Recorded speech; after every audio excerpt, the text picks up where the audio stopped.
1억 만들고 나면 뭐 하지? 5가지를 말씀드리면 월 소득이 증가합니다. 통장에 넣어놨다. 1년에 월 소득 33만 2천 원. 1년으로 얘기하면 연간 400만 원의 소득이 또 생기는 거예요. 여러분 축하드립니다. 연봉 400만 원 증가한 거랑 똑같아요. 여러분 연봉 500만 원만 더 줘도 다른 회사로 이직하는 분들 많지 않습니까? 저는 열심히 1억 모아가지고 이 통장에다가 넣어놓질 못하고 그냥 입니다. 그분은 더 대단한 겁니다. 왜냐? 월소득 50만 원, 연간으로는 600만 원의 소득이 증가한 거와 똑같습니다. 이게 인생에 얼마나 대단한 일인지 아십니까?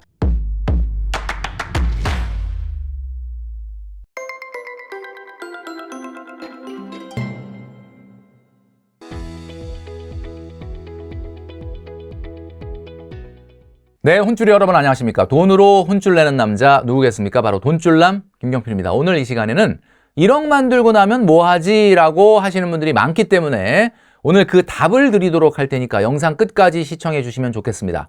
1억을 만들지 않는 분에 비해서 1억을 만들면 내 인생에서 어떤 점이 달라질 수도 있는지에 대해서도 말씀드릴 테니까요. 영상 끝까지 시청해 주시면 좋겠습니다. 자, 설 연휴 기간에 설 공간 없는 공항. 자, 지난 설 명절에 설렘 가득 안고 해외로 떠난 분들이 이렇게 많다라고 합니다. 이거 뭐 당연히 이거 합성이겠죠? 예, 사진.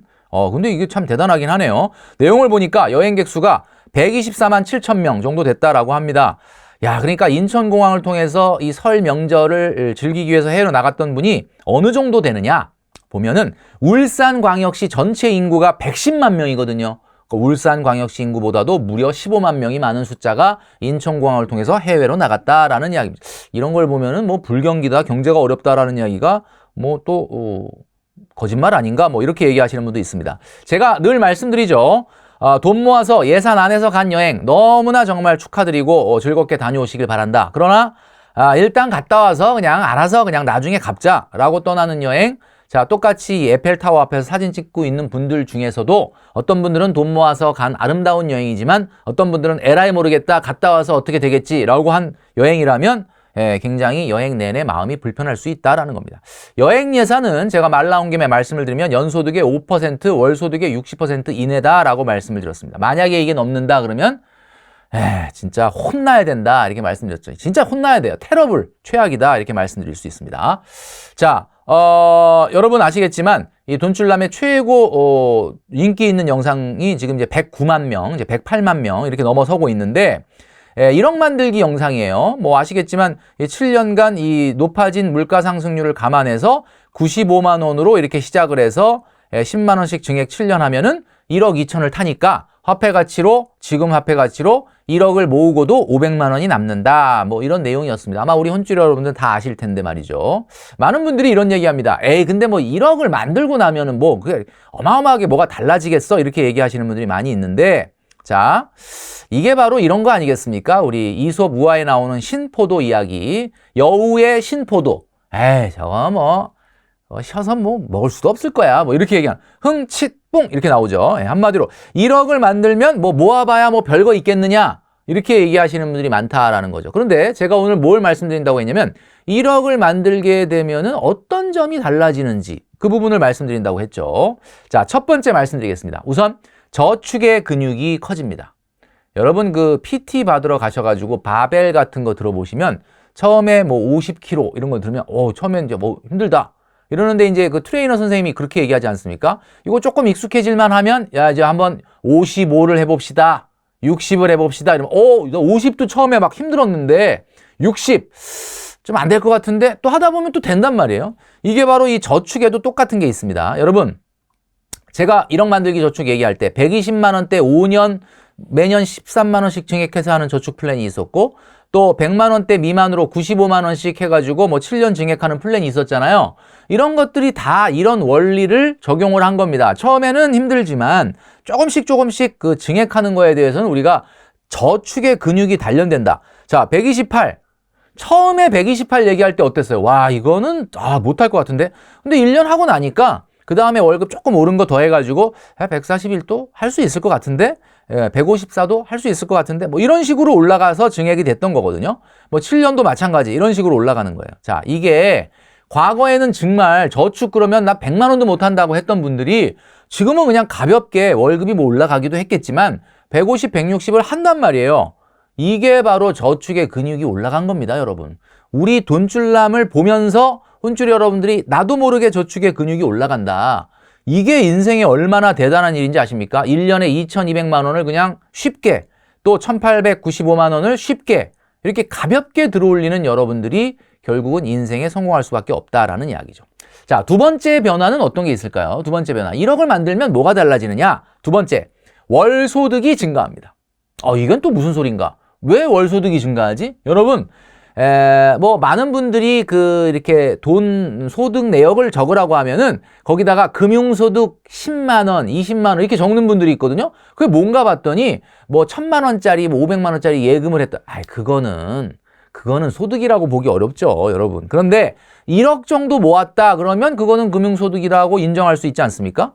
1억 정도의 자본을 만들었다라고 하면 말이죠. 금융소득입니다. 그거는. 자, 보세요. 새마을금고에 4.7% 정도로 예금을 했다면 1년에 월소득 33만 2천 원. 1년으로 얘기하면 연간 400만 원의 소득이 또 생기는 거예요. 여러분 축하드립니다. 연봉 400만 원 증가한 거랑 똑같아요. 여러분 연봉 500만 원만 더 줘도 다른 회사로 이직하는 분들 많지 않습니까? 그 다음에 신협통장에 넣어놨다. 자, 월소득 30만 3천 원이 증가합니다. 연간 363만 원의 소득이 증가하는 셈입니다. 연봉이 오르는 거다라는 겁니다. 자, 그냥 은행 통장에 넣어놔도 말이죠. 월소득 26만 원이 증가하고 연간으로 313만 원이 증가합니다. 자, 이게 분명한 여러분들의 소득 증가다라는 이야기죠. 자, 그런데 많은 분들이 멘토님 그거는 그렇게 통장에다가 돈을 넣어놓은 분들이 할 수 있는 얘기죠. 저는 열심히 1억 모아가지고 이 통장에다가 넣어놓질 못하고 그냥 전세금 올려줬습니다. 라고 얘기하시는 분이 있는데 그분은 더 대단한 겁니다. 왜냐? 전세 보증금을 올려주면 말이죠. 지금 요즘 월세 금리가 6%거든요. 이 얘기는 무슨 얘기냐면 전세금을 1억을 월세로 돌리면 1년에 600을 내야 되니까 한 달에 50만 원이다 이런 이야기입니다. 만약에 이분이 통장에 돈을 넣어놓고 1억이라고 하는 금융소득을 만들어내지 못하고 전세보증금을 올려줬다면 이분이 월소득 50만 원, 연간으로는 600만 원의 소득이 증가한 거와 똑같습니다. 왜? 이 전세보증금을 올려주고 대신에 월세 50만 원을 절약한 거 아닙니까? 그러니까 이게 연으로 말하면 600만 원의 연소득이 올라간 거죠. 여러분 1억 만들기 저축을 하게 되면 1억을 만들고 나면 이렇게 연소득이 증가한다라는 것을 여러분들이 꼭 기억하시면 좋을 것 같습니다. 세 번째 변화는 말이죠. 여러분 제가 돈줄남이 가장 많이 얘기하는 것 중에 행복해야 되는데 행복은 세 가지라고 말씀드렸죠. 자율성이 증가해야 되는 겁니다. 미래에 내가 선택하고 결정할 수 있는 자율성이 증가가 돼야만 행복해지죠. 두 번째, 해가 가면 갈수록, 날이 가면 갈수록, 달이 가면 갈수록 계속해서 뭔가 내가 잘하고 유능해져야 돼요. 회사에서도 인정받고 내가 하는 일이 뭔가 유능해져야만 행복할 수 있다라는 겁니다. 성장해야 된다는 거죠. 그 다음에 연결성. 아무리 이런 것들이 뛰어나더라도 다른 사람들이 나한테 좋아요 눌러주고 박수 쳐주고 칭찬해주고 격려해줘야 내가 기분이 좋단 말이죠. 자, 그런데 1억을 만들었다고 한번 생각해 보십시오. 뭐가 바뀔까요? 여러분, 가능성이 증가합니다. 가능성이 증가한다는 게 얼마나 대단한 겁니까? 여러분, 1억 없을 때는 여러분 좋아하는 분이 있었는데 내가 돈도 없는데 어떻게 결혼하냐. 그런데 1억이 딱 통장에 모이고 나니까 저 친구한테 결혼하자고 한번 얘기해 볼까? 라는 게 일단 일단 머릿속에 일단 떠올려 볼 수 있어. 아직 얘기는 안 했고 그냥 나 혼자라도 한번 생각을 할 수가 있잖아요.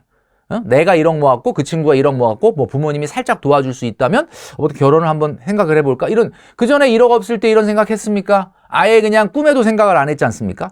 내 인생이 뭔가 가능성이 하나 추가된 거예요. 두 번째, 청약. 뭔가 좀 내가 가고 싶은 집이 있는데 요즘 뭐 대출이라는 게 굉장히 많이 풀려가지고 잔금까지 중도금 대출 걱정 없이 갈 수 있잖아요. 근데 이제 문제는 아무리 그래도 계약금을 밀어낼 수 있는 정도의 돈은 1억은 있어야 되거든요. 그러니까 1억이 있으니까 그전엔 살펴보지도 않던 청약 공고를 보면서 요거 한번 생각해 볼까? 뭐 이런 생각을 가능성의 영역이 넓어진다. 창업. 여러분 N잡을 많이 하시는데 요즘 N잡이 시간제 알바 N잡이 아니라 여러분들이 미래에 뭔가 어떻게 보면 성장 발전할 수 있는 여러분만의 어떤 N잡, 성장형 N잡을 하시는 분들이 많거든요. 자, 그런 분들 같은 경우도 어떻습니까?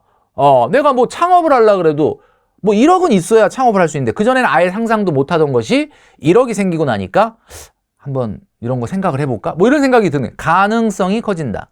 자, 투자, 뭐 소액 부동산 투자, 뭐 요즘 뭐 공부하시는 분들 많던데 뭐 저는 뭐 그렇게 크게 타당하다고 보진 않지만 어쨌든 이런 것들을 하려고 해도 어쨌든 1억이 있으면 가능성이 커지는 거다라는 이야기입니다. 자, 그러니까 1억이 없는 분들이 뭐 1억 생기면 뭐 달라져? 달라집니다. 예, 그래서 가능성이 훨씬 커지게 된다라는 변화가 있다는 거죠. 자, 네 번째 달라지는 점, 변화되는 점 바로 자산 성장의 가속도가 붙는다는 겁니다. 이 뭔가 자산이 불어나는 건 등속 운동이 아니고요. 가속 운동이에요. 그래서 점점 자본이 쌓일수록 속도가 빨라진다라는 겁니다. 최초의 1억 만들기, 제가 말씀드렸던 128만 원을 매년 10만 원, 13만 원씩 증액해서 5년에 1억을 만들 때는 60개월이 걸렸지 않습니까? 자, 그런데 1억을 만들고 난 다음에 그 다음에 다시 1억을 만들 때는 얼마나 빨라지느냐? 무려 4.2년으로 9개월이나 감소가 됩니다. 9개월이 빨라진다는 거예요. 그러니까 9개월이면은 뭐 반년하고도 또 3개월 아니겠습니까? 이 정도의 속도. 자, 그러면 이제 1억이니까 그러지 만약에 2억이거나 3억이면 어떻겠습니까? 그러니까 한마디로 1억 만든 사람과 1억 만들지 않은 사람은 다시 1억 만들기를 할 때 속도 차이가 점점 벌어질 수밖에 없다라는 점입니다. 자, 네 번째까지 말씀드렸는데 다섯 번째 변화를 말씀드리도록 하겠습니다. 자, 대한민국의 직장인들의 좌절감이 굉장히 좀 심각하죠. 굉장히 우울감이 많은데 이 우울감이 어디서 오느냐? 제가 늘 말씀드리지 않습니까? 이 좌절감 어디서 오느냐? 이 좌절감은 말이죠. 내가 지금 당장 큰 소비를 못해서 오는 것이 아니라 내가 이 상태로 가면 5년 후, 10년 후에 전혀 달라질 게 없겠구나 라는 생각에서 오는 좌절감이다라는 거죠. 그런데 바로 1억 만들기에 성공한 사람들 같은 경우는 자존감이 증가한다는 변화가 생긴다라는 겁니다. 자존감이 변화한다. 이게 무슨 말이겠습니까? 자존감이 변화한다는 거는 내가 뭔가 우울감과 좌절감을 떨쳐버릴 수 있다라는 거예요. 1억 만들기 저축을 성공한 사람 같은 경우는 그 1억 만들기를 가지고 이 1억으로 내가 누릴 수 있는 거를 누리지 않더라도 1억을 바라보면서 좀 전에 말씀드렸던 가능성을 생각을 하게 됩니다. 가능성. 뭔가 할 수 있는 것들이 생기기 시작을 한다. 그것만큼 우리의 자존감을 올려주는 것은 없다라는 이야기죠. 자, 돈줄남이 늘 말씀드리죠. 기쁨과 행복은 우리가 추구하는 것 중에 하나이지만 누리는 행복인 기쁨보다 느끼는 행복인 지속하는 행복인 우리가 행복을 더 중요하게 생각하는 이유가 바로 뭐냐? 바로 여러분들이 1억 만들기에 성공하고 나면 지금 1억 없을 때는 못 느꼈지만 뭐가 크게 다를 것 같지 않지만 굉장한 것들이 달라지고 또 할 수 있는 것들이 제가 좀 전에 말씀드렸던 것처럼 다양하게 생기기 시작한다라는 말씀을 드릴 수 있을 것 같습니다. 자, 그래서 오늘의 돈줄 한마디. 같은 장소라 하더라도 1층에서 바라보는 시야와 10층에서 바라보는 시야, 20층에서 바라보는 시야가 다 다르듯이 여러분들이 1억과 2억을 모으고 나면 그 다음에 세상을 바라볼 수 있는 시야도 그리고 여러분들이 할 수 있는 가능성의 가지수도 분명히 달라진다는 점을 여러분들이 반드시 기억하시기 바랍니다.